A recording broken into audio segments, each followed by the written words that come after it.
Well, thank you for joining us on the AM show. It's time for the news review, and it's another brilliant morning. Yeah, hi, Ben. Good morning to you. We've got 18 more days to the December 7 polls. If you just joined the AM show, a very warm welcome to you. You missed the news, though, presented by Mapito Sibidi. But we're going to be digging into the newspaper, so you're right on time. Welcome to the review segment. I've got the Daily Graphic, the Business and Financial Times, the Daily Statesman, and the Ghanaian Publisher newspaper. Well, for my end, the Daily Dispatch, beneficence, the Daily Dispatch, the Ghanaian Times, the Daily Guide, and the Catalyst. All right. So let me start with the Daily Graphic. On the front page, it says resignation of Special Prosecutor. Amido's claims disingenuous precedent or presidency affirms. And then Black Shield customers, others to receive parts of locked up funds. This is interesting because they've been pushing for this, and in August this year there was a press conference where they were calling on the Securities and Exchange Commission and the governments, but they had also taken the matter to court, and so SEC did not want to get into this. But yesterday there was a statement that was issued by the Securities and Exchange Commission, which says it had taken, or the government had taken, a compassionate decision to partially bail out customers of the remaining defunct fund management companies whose firms are still undergoing liquidation processes, and that includes those of Black Shield.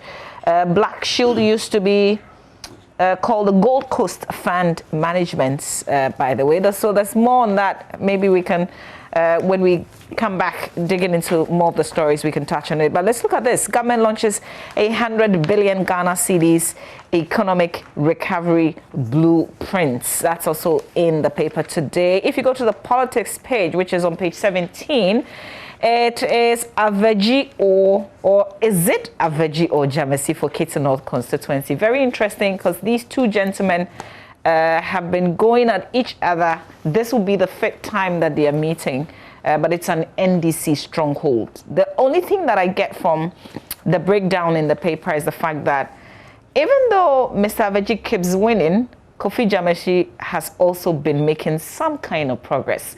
But listen, if you compare the numbers, it is still significantly low. But they seem to be putting the spotlight and saying something could happen. Well, good luck to both gentlemen. Let's check out what's in the center spread of the Daily Graphic newspaper. NDPC launches annual reports. That's the National Development Planning Commission. Yesterday, it's launched its 2019 annual progress report in Accra. It's a 108 report titled An Agenda for Jobs, Creating Prosperity and Equal Opportunity for All, 2018 to 2021. It assessed the progress of implementation of the medium-term national development policy framework. And then portions of Pokwasi Obechebi Lamte interchange projects completed. Also in the center spread, 15-member Narcotics Control Commission Board inaugurated. And on the back page, well, Benjamin, you reported heavily on this yesterday. Fire ravages Odawna pedestrian shopping mall again. Yeah, that's right, because in 2019 in January there was also fire. I remember that quite well. So yeah. You know, some of the interesting things, some of them have seen this happen. I think this is the largest scale, you know, that has gutted the market. Some have seen it on 5 occasions, 5 times, again, again, and again. And my heart broke yesterday when there was this woman. I've forgotten whether she was Patience or Florence, but she was back at her stall. Nothing could be redeemed. The one who collected the coins? That's Florence. That's Auntie Florence. I remember that. It just hit me like that's how bad it was. She had this earthenware pot and she was gathering them. I just looked at her and my heart broke. But why do we have to live like this? Yeah. I mean, because it's the same human activities, the gas cylinders. There was a portion, I don't know whether it showed yesterday, but we entered this stall close to the public washroom, around where it's supposed to have started. And when you go in a bit, we took a bit of a risk to take, you know, that footage, because guess what? There was still fire burning within the stall, and there were 3 gas cylinders in there. Ooh. So it could have exploded at any moment. And the point is, who knows what could have led to this fire? It could have been something else that triggered it, but with gas cylinders exploding and the rest, it only becomes a much bigger problem. Interestingly, though, some were also telling me that it's always a Wednesday that the fires break out. And I was just asking, wow, there must be something about Wednesdays then. Okay, so the fire service has been speaking in this report by the Daily Graphic, and they're calling on its. This is curious because what they've highlighted, and this is somebody saying we were not, so that's the National Fire Service, we were not called immediately the fire started, as they rather tried to fight it on their own until things got out of hand.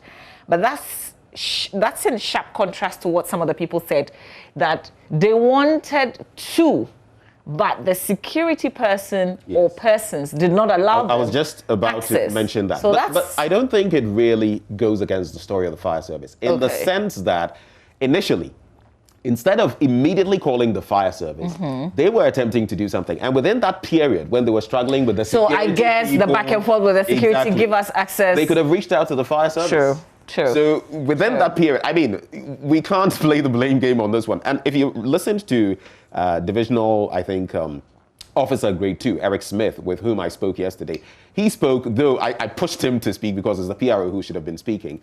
And he indicated that, look, another misconception out there, when the tenders come, they may have, 3,000 liters of water and all of that. They expend that between 3 to 5 minutes.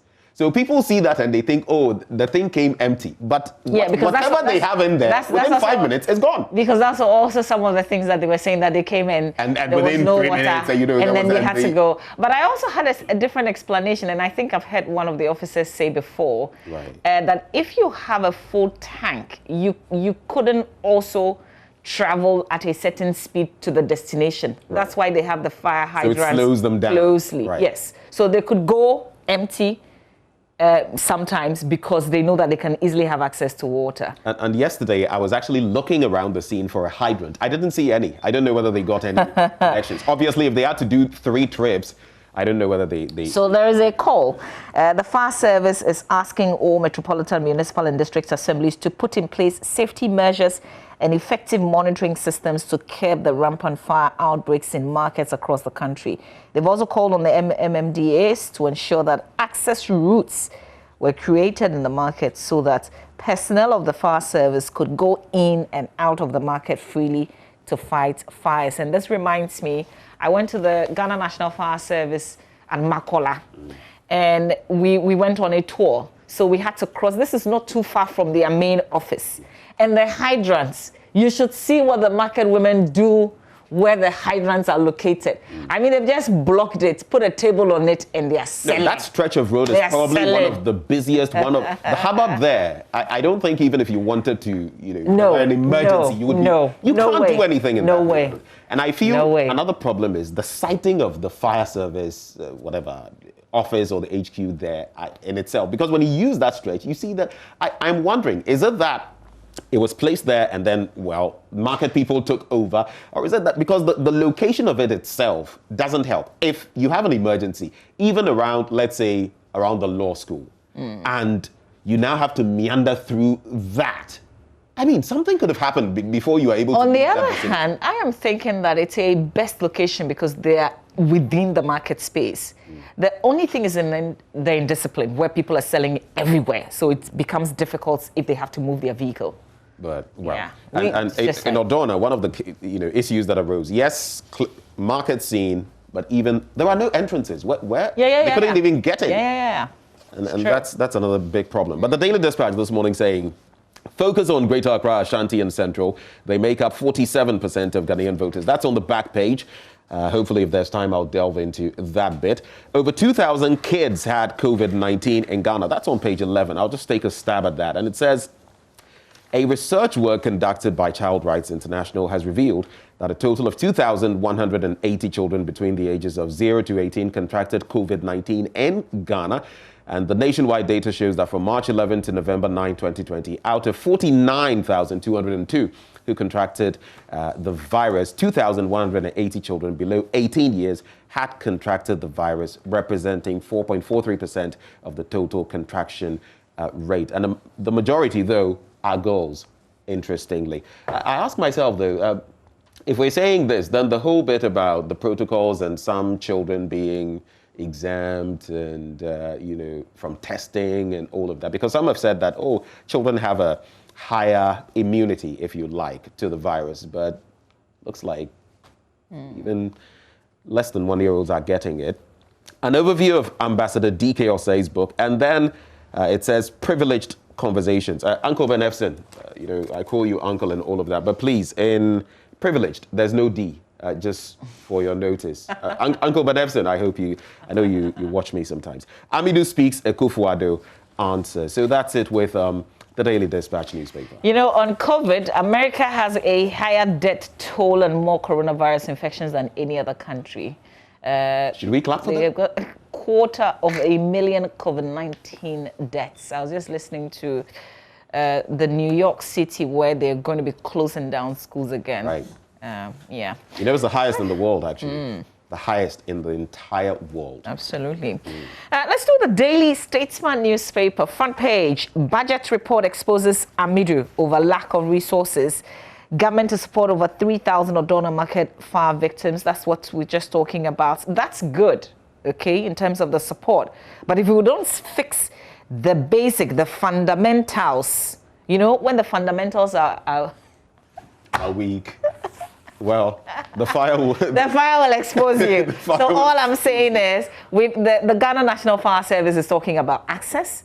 We're just talking about the hydrants. We've got to fix these basic things. Otherwise, we will continue to make interventions and be supporting, and we will be coming back here. But we won't be counting 5. Right. Way more than that. I have a little bit of interest in here. The Deputy Greater Accra Regional Minister, Madam Elizabeth, spoke, and I put some questions to her about these people who are taking loans and all of that. But I ask again, these things we do, whose taxpayers' money is going into that? Are we considering the fact that just as with those who have lost money in the banking and financial sector, who have had to grapple with these, when these things happen, do we have to come out this way? Whose money is going into this? How do we account for these resources? I am only asking. Benny. Now, a lot of people said they had contracted loans, some as recently as 2 weeks ago. 30,000 cedis, 7,000 cedis, 10,000 cedis. You can't but let your heart go out to these people. But in the end, how long are we going to have this vicious cycle? I'm just thinking from both ends. Benny, it's 3 weeks to the polls, remember? Well, my whole point. Let's do the Ghanaian Times newspaper. DVLA grabs 2 awards for digital service delivery. Government authorizes partial payment to customers of collapsed fund management companies. Again, close to election day. How many days now? 18? 18, sir. Right. No interference in your work. Office of President dismisses resigned OSP's allegation. Fire guts pedestrian mall in Accra. And check out this one. It's not a headline, but how to wear a non-medical fabric mask safely. If you use a fabric one, you should consider looking at that. Place NADMO under NDPC. That's according to the Speaker of Parliament, the Right Honourable Professor Aaron Mike Okwe. And then pharmacists cautioned against dispensing unauthorized antibiotics. Let me do my last paper, the Business and Financial Times. On the front page, successful implementation of AFTA could quicken economic recovery, says Dr. Addison, the governor of the Bank of Ghana. KIA unveils stricter measures to curb COVID-19 importations. So airlines to be fined $3,500 per passenger for non-compliance. Foreigners to be deported for non-compliance, among others. Government gives 1.4 billion Ghana cedis relief package to Gold Coast customers. Others await complete validation to settle the remainder. So that's a sharp U-turn from the position that SEC had taken not too long ago, because the matter is still very much in courts. Okay, Cocoa Board targets 300% increment in coffee production. That's what's on the front page of the Business and Financial Times. So right before I wrap up with my stack of papers, a story I missed on page 3 of the Ghanaian Times. Man stabs brother to death over pork. yeah. Is it the same story yesterday? Because there was a pork story, but except that they were friends, according to the story. So it says a 20-year-old unemployed Yao Berima is alleged to have stabbed his younger brother to death over pork at Kenyase No. 2 in the Ahafo region. Okay, what is interesting is same actors, same location, but this time it says younger brother. Yesterday in the paper that it appeared, actually. Same scenario. No, same, because same Berima. It's the same person. Same Berima. Oh, wow. Except that now they say younger brother, but yesterday was friends. Oh, wow. Well, who were no longer friends, who had met at a joint. Right. And then, yeah. Ah, well. The Daily Guide, Nana flattens Amidu claims blow by blow. Rawlings' death, a big blow to the NDC. And guess what? Kidnapper Samuel Udotuk Wales had a pastoral certificate. And those are some stories there. Government bails out fund investors. But talking about pastoring, did you see that bit yesterday? Some gentlemen from the fire, they brought out a Bible and they said, you know, in a shop where kente and other, you know, cloth is sold, everything burnt around the Bible, but the Bible, in fact, a circle around it. And that was something else that we captured, at least on the more curious side. The Bible is a very powerful book, man. Yeah. Yeah. The Odawna incident. I've seen times where the Quran too has been involved and not got burnt. But my final one, the Catalyst says 31 robbery cases recorded in less than 2 months. That is a big worry. Freddie Blaze name pops up in attempt to defraud Gold Coast customers. I'm not the one saying it. The Catalyst is. Ghana Association of Writers crumbles under MPP's agenda. That's an interesting story I would rather not get into as a member of that organization. And then Amidu is a victim of Akufo-Addo's politics of deception. That's it with the Catalyst newspaper. All right. Okay. So any story you want to dig in before we do mycholine.com? Maybe one or two. So I did promise to do this one. On the back page of the Daily Dispatch, focus on Greater Accra, Ashanti and Central. They make up 47% of voters in Ghana. And according to this political desk report, as about 17 million Ghanaian voters prepare to cast their ballot in 17 days' time, attention is being focused on 3 regions, the Greater Accra region, Ashanti and Central regions. Now, these 3 make up over 47% of voters. Greater Accra and Central are 2 of the 3 political swing regions. The other is the Western region. Now, Ashanti is the main stronghold for the New Patriotic Party, but if the NDC is able to get 30% of valid votes counted, then the MPP will be in big political trouble. And according to the story, in order not to give everything out, in the run-up to the 2016 elections, Greater Accra had 191,371 voters, more than Ashanti. In 2020, the Greater Accra region has 495,949 voters, more than Ashanti. So you look at the dynamics and you see how interesting this cocktail of voters is turning out to be, and how, if you want to win, you might want to focus on the Greater Accra, Ashanti, and Central regions, not to, you know, write off the Eastern and Western regions as well. And there was a story about the special prosecutor, but I think that one is... do you have a story? No, I want to... You want to go online? Yes. There's a story I saw about... So let's just take a stab at this on page 3 of the Daily Guide then, with regard to Nana flattening Amidu's claims. And we all know how it has emerged that the Office of the Special Prosecutor was adequately resourced by the government to enable it function efficiently and effectively, contrary to claims by the resigned Special Prosecutor. So the claims have been referred to as untenable, and the President has also described Mr. Amidu's claim that his decision to resign from the position was a result of government's interference in his work as baseless. In a statement issued on Tuesday evening, the Secretary to the President, Nana Bediatu Asante, said President Akufo-Addo had done no wrong and wondered why the SP went public with his resignation. But would have found out anyway. Well, that's it for me with the papers. I guess we're going to go online. Yes, and when you do myjournline.com, you'd see further breakdown of Martin Amidu's resignation, fallout, the government response, all of that on the page. But yesterday on PM Express, as the conversation was on corruption. There was Yawabea, Samoa, and Sam George, and this is one of the many things that the communications director of the NPP and MP for Adenta said. Amidu had the authority to stop Akufo-Addo from interfering with his anti-corruption fights. And then there's a playback of the Joy News documentary. Joy News uncovers how an NLA contractor robbed the country of $10 million. There's also a response from the NLA that's also on our page. Martin Amidu used only 129 million Ghana cedis out of the 322 million Ghana cedis budgetary allocation made to his office. That's according to the Finance Ministry. Still on Martin Amidu, Amidu willingly submitted document to the presidency, says Information Minister Kojo Oppong-Nkrumah. Martin Amidu almost became a bootlicker. Sam George speaking on PM Express yesterday. Those calling Amidu incompetent want to salvage damage caused, according to Executive Director of the Media Foundation for West Africa, Suleiman Ibrahima. At his age, what did he fear?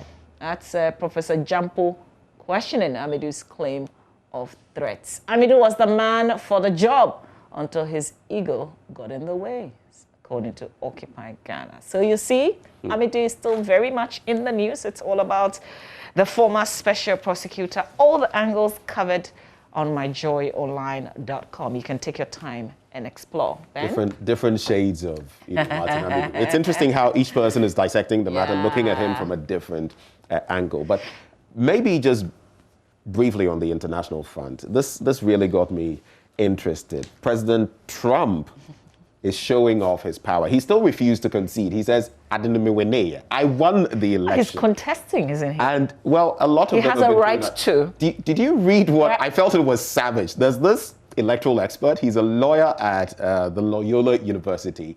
And he was speaking recently, and he said, Trump's claims, whenever they go to any court, anywhere with someone who is robed, they throw out what he said, and they say, no, we do law here.